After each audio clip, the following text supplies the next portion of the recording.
surprise guest this evening to introduce our honored guest. So it is with pleasure I introduce Joe McCain. Thank you, Susan. You're very kind. Now, by the way, John comes up to me and said he found out I was going to make an introduction. It was going to be a surprise, and he said, "Make it brief." I think it takes a lot of nerve. The guy gets the airtime he does to tell me to be brief.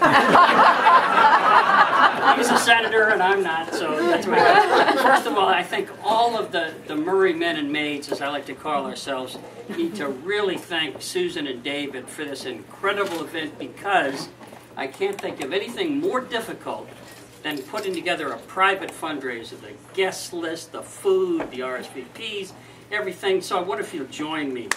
Yeah.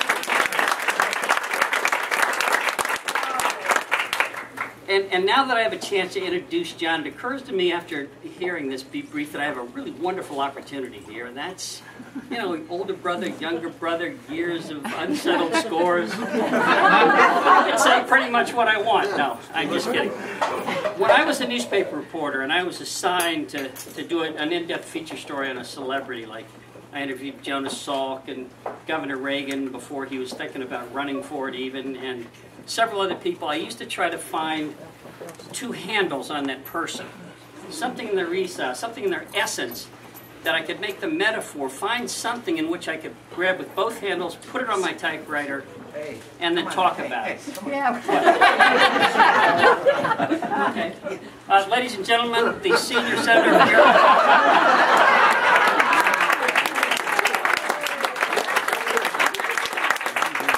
I don't follow orders. Thank you, Joe. Thank you, Joe. Thank you for your hard work in my campaigns. Thank you for your support of the Murray campaign.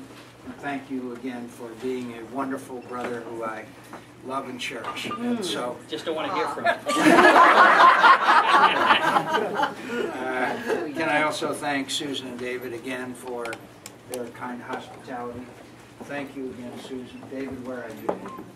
Anyway, I want to say thanks for all of you, and again, I appreciate my brother's kind remarks about me.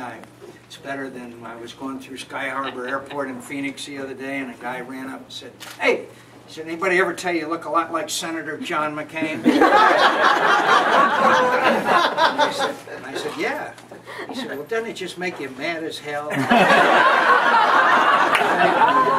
Thank you, Joe, for your kind words. My friends, these are the most interesting times that I have been in politics for many years. We are seeing a movement out there of anger and frustration, the likes of which I have never seen. That anger and frustration is justified. They're justified by the performance of the people like Patrick Murray's opponent here, the earmarking, the sleaze, the old boy system that leads to corruption, which then leads to members of Congress being incarcerated. I have seen the corruption with my own eyes over many years, and Americans are sick and tired of it. The liberal media loves to tear down the Tea Party movement. The Tea Party movement is real. They're ordinary citizens such as yourself who are frustrated and want to change in Washington and don't believe that they are heard.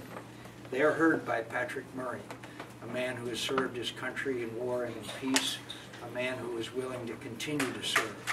And I'd like to say I'm glad and wonderful to see so many veterans here tonight, because we don't have enough veterans in Congress, my friends. We don't have enough members who understand what it's like to be deployed and to watch your friends serve and sacrifice in combat as well.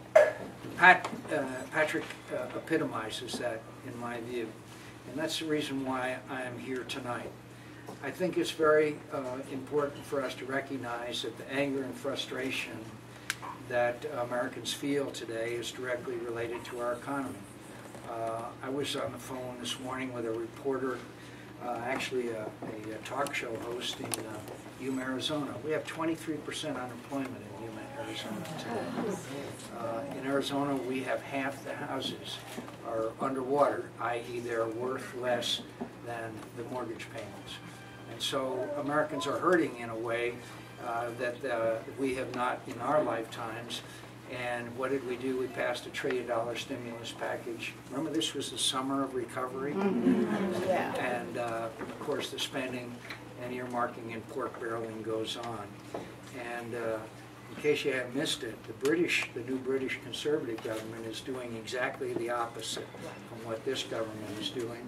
And there is confidence in that government, whereas one of the biggest problems we have in America today is the lack of confidence, because nobody knows what's going to hit them next in the form of a tax increase or a new regulation or a new law or something that's going to impair their ability to become one of those terribly rich people that the president wants to tax, which happens to be half the income of small businesses in America today.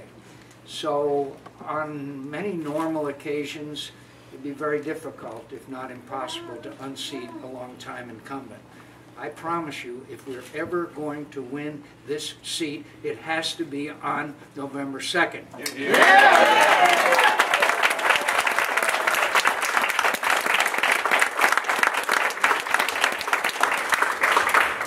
And it takes money, and that's why I'm very impressed with this turnout.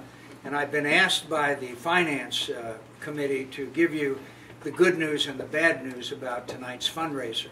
The good news is that thanks to your generosity, we now have enough funds to fund the entire Murray for Congress campaign. The bad news is that some of that money is still in your wallets and purses. So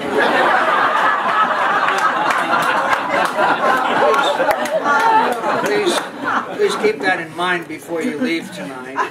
It'll be a lot easier to leave with more checks. But so I just want to say this is a time of trouble in America.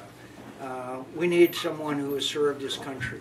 I don't have to go around the globe with you and tell you about the national security challenges that we face, whether it be Iranian nuclear weapons, whether it be the ongoing conflicts in Iraq and Afghanistan, the emergence of China, trouble in our own hemisphere.